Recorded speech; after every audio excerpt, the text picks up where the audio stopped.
నమస్తే friends, welcome to AP news hunt.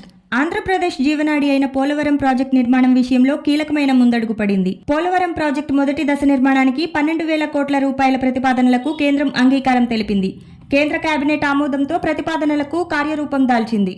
ఈ మేరకు కేంద్ర ప్రభుత్వ పబ్లిక్ ఇన్వెస్ట్మెంట్ బోర్డు ఓ ప్రకటనలో తెలిపింది. ఈ పరిణామంతో శరవేగంగా పనులు జరగనున్నాయి. కూటమి సర్కార్కు ఇదొక తీయటి కబురే అని చెప్పుకోవచ్చు. ఈ ప్రకటన తర్వాత ఏపీ నీటిపారుదల శాఖ మంత్రి నిమ్మల రామానాయుడు మీడియాతో మాట్లాడుతూ ప్రధాని మోదీ సహకారంతో పోలవరం సవాళ్లను అధిగమిస్తూ ముందుకు వెళతామన్నారు. పోలవరానికి రావాల్సిన 12,157 కోట్లు త్వరగా ఇవ్వాలని కోరినట్లు తెలిపారు. ఇందులో 8,000 కోట్ల రూపాయలు పునరావాసానికి ఖర్చు చేయాల్సి ఉందని చెప్పారు. అయితే వైసీపీ పాలనలో కేంద్రం ఇచ్చిన నిధులన్నీ ఇష్టానుసారం వాడేసి ప్రాజెక్టును పట్టించుకున్న పాపాన పోలేదన్న ఆరోపణలు కోకొల్లలు.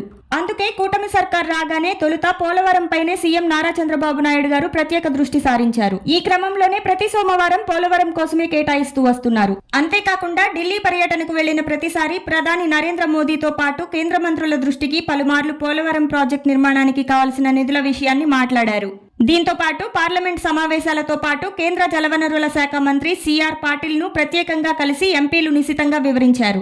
ఈ క్రమంలోనే ప్రాజెక్టు కోసం 12,000 కోట్ల ప్రతిపాదనలకు కేంద్రం అంగీకారం తెలిపింది. సో చంద్రబాబు నాయుడుతో పాటు ఎంపీల ప్రయత్నాలు ఫలించాయన్నమాట.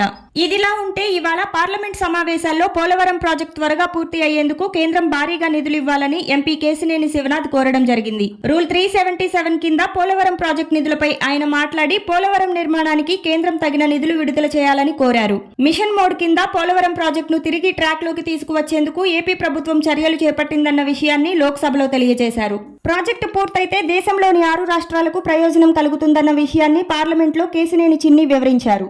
గత ప్రభుత్వ హయాంలో సివిల్ పనులు 3.84%, భూసేకరణ పనులు 3.89% మాత్రమే జరిగాయని, 2019 నాటికి సివిల్ పనులు 71.93%, భూసేకరణ పునరావాసం పనులు 18.66% పూర్తి అయ్యాయని లోక్సభలో నిశితంగా ఎంపీ వివరించారు.